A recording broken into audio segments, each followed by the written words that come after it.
Hi there! So today I'm going to be making Rosti. It's traditionally a Swiss dish, but I actually had it in Germany when I was in Europe last summer. Today I'm going to be making it two different ways for you. First way I'm going to prepare it is the traditional way, which is just potatoes, and that's more of a side dish. And the second way I'm going to prepare it is the way I was served it, which is with cheese and ham and served with 2 eggs on top, sunny side up, or I guess you can make it any type of way you'd like. And it sounds like breakfast, but it's an anytime meal really, and it's delicious and the most cheesy, heartwarming, amazing deliciousness you could imagine. So I hope you love it, because I do. And here we go.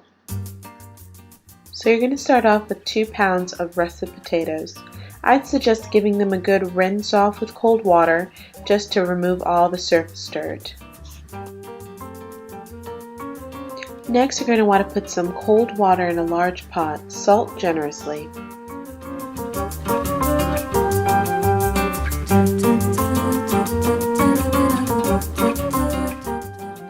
Of course, I run out of salt. So now you're just going to want to put your potatoes in the water, and we're going to set it on medium-high heat to bring it up to a boil.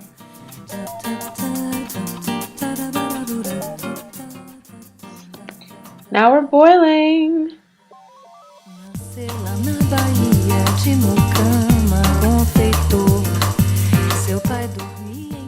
Be careful handling the hot pot, but you're going to want to go over to the sink and pour everything out into a strainer.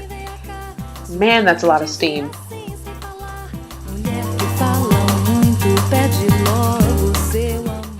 Had to take a break there to wipe my lens. But the potatoes were boiling for about an hour, and they're really done. As you can see, one even broke. But you want to give them a light push to make sure the skin gives. At this point, we're just going to set them aside to reach room temperature, and then we're going to put in the fridge to use tomorrow. At this point, the potatoes have been in the fridge for 24 hours. They're even still cold to the touch. You're going to want to use a small knife to just remove all the skin.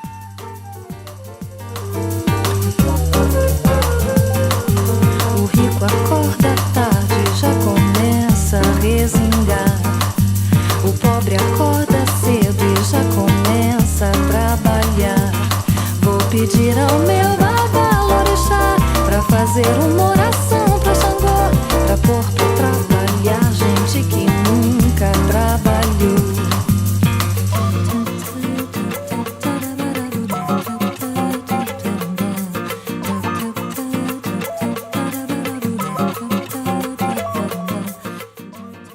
Now you're going to use this hand grater. I like this one because it's plastic, easy to clean, and not to mention that the holes are a fairly good size. You'll want to use like larger holes like this instead of these tiny ones, so you don't want your shreds to be too tiny. Next, you're just going to take a large bowl and the hand shredder and potato and just rub it against it, making sure to have the shreds fall very loosely. You don't want them to be too packed in together.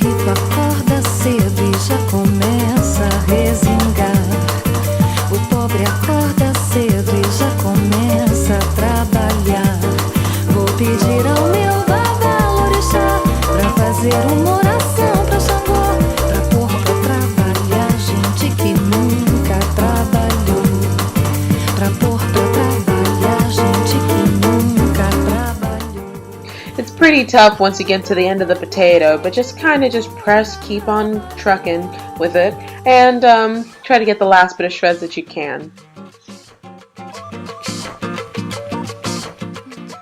At this point, you're ready to make traditional rosti, which just calls for potatoes.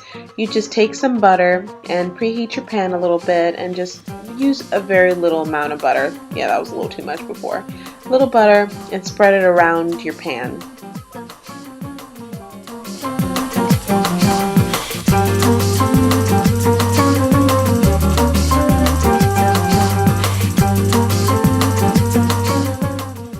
Once the butter is sizzling and nice and melted, you're going to take your first batch and just pour the potatoes on top.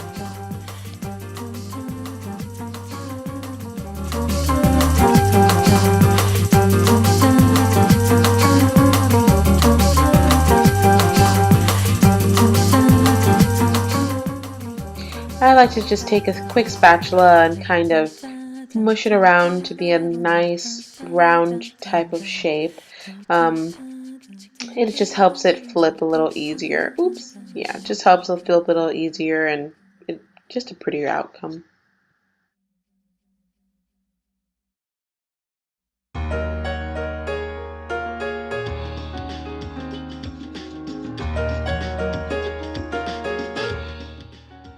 It's starting to sizzle pretty well and you got a lot of steam coming up the side. So comes the hard part. Take a plate, press it down. Now you're going to take the pan, flip it over. This is why I would strongly suggest using a pan with a handle. It just allows for easier handling than to use the small little side handles. And oh, I got burned and dropped a little bit. We're going to try this again with a better pan. So this pan is much smaller and has a long handle, which makes it just easier to flip.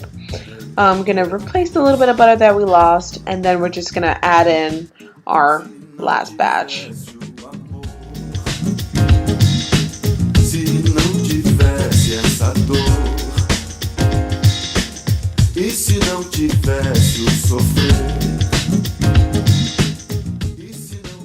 Now it's sizzling really well, so it's going to be a nice brown bottom.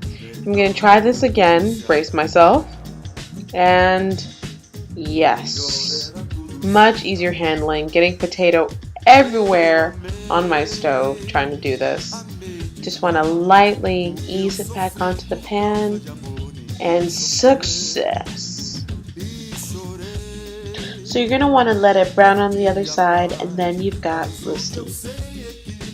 For the variation of my blog, you're going to need some ham. I went to the deli section of the supermarket and asked them to slice me some Black Forest ham. As you can see, these are some pretty thick slices.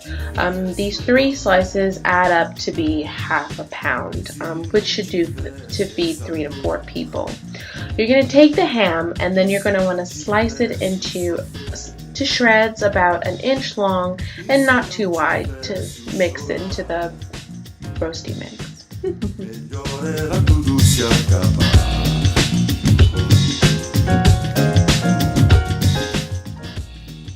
I tried to be lazy and use the knife I used to peel the potatoes, but in the end, this tiny knife was miserable. I had to go get another one. Much better.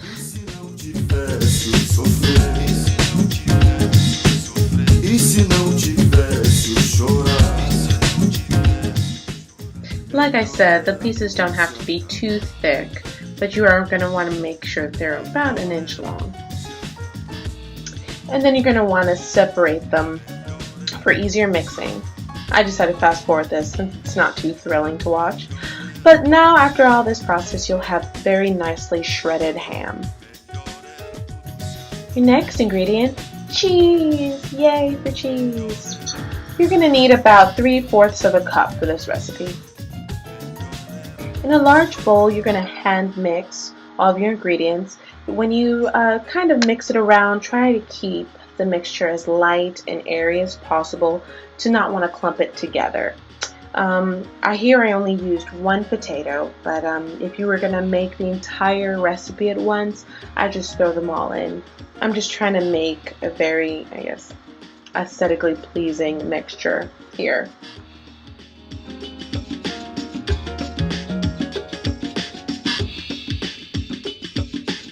Melhor era tudo se acabar.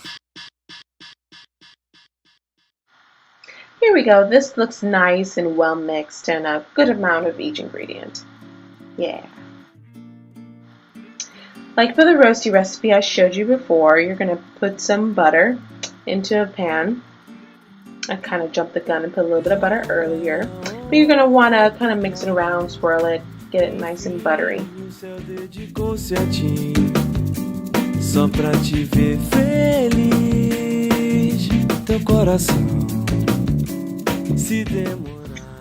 And here's a little bonus for you.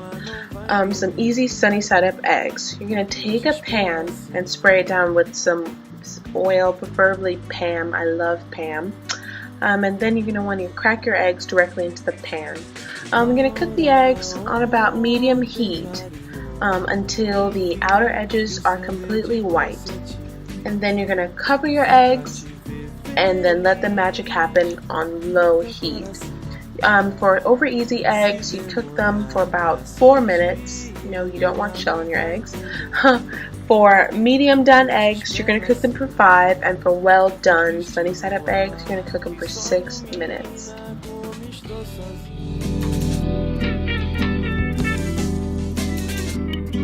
Como estou sozinho,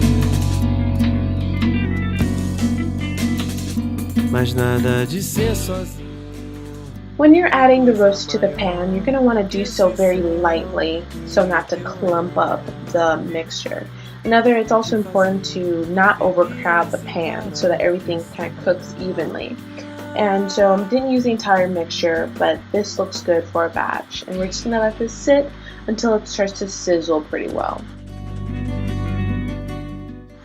To check out our eggs, they look really good. This is what you would want it to look like as soon as you crack them and put them into the pan once you've let it preheat for a couple minutes.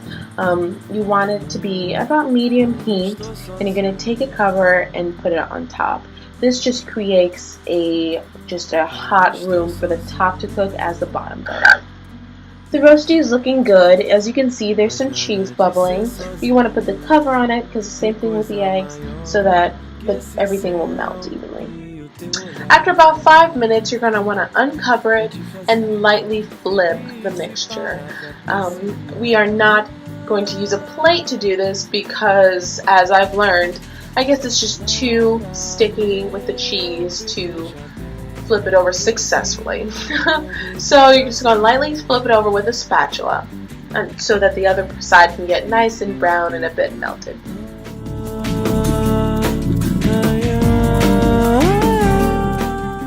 Now you're going to put the cover back on and cook for another 3 minutes. And voila, we have roasty.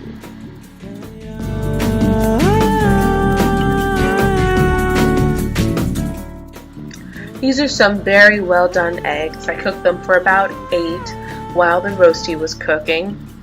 As you can see, there is no spilling of yolk. You're just going to take your eggs and put it on top of your roasty and serve. Feel free to garnish with some tomato and greenery. Enjoy!